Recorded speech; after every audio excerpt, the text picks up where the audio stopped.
আমি নিয়ে নিয়েছি বড় দানা সাবু। সাবুগুলোকে 5-6 বার ধুয়ে নেব।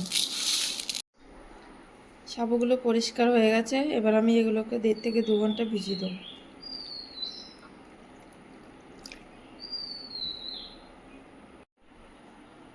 বেশি জল দেবেন না। দেখুন আমি কি পরিমাণ জল দিয়েছি, ঠিক এই পরিমাণে জল দেবেন। শুধু সাবুগুলোই ডুবে থাকবে, সাবুর উপরে কোনো জল থাকবে না। সাবু আমাদের ভিজে গেছে, দেখুন কেমন নরম হয়েছে, ঠিক এরকম ঝুরঝুরে থাকবে। এটাকে আমরা রেখে দিয়েছি জল ঝরানোর জন্য 10 মিনিট। এদিকে কড়াই দিয়েছি সামান্য সাদা তেল, কেটে নিয়েছি গাজর আর বিনস। এবার আমরা এগুলোকে হালকা করে ভেজে নেব।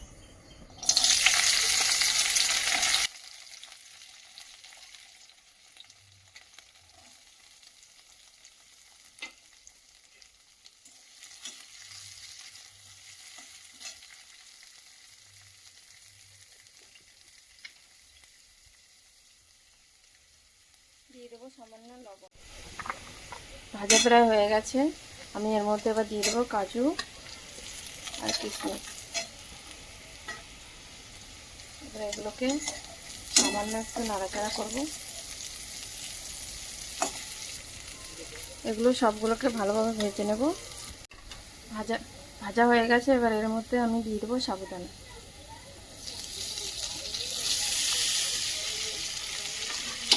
এবার এটাকে একটু নাড়াচাড়া করে নেব। এবার সবগুলোকে ভালো করে নেড়ে মিশিয়ে দেবো।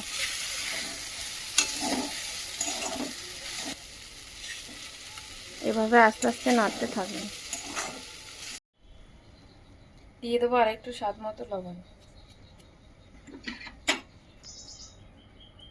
আর দিয়ে দেবো অল্প চিনির গুঁড়ো, আর ওপরে ছড়িয়ে দেবো সামান্য ঘি। নামাবার আগে দিয়ে দেবো একটু গোলমরিচের গুঁড়ো আর সামান্য গরম মশলা।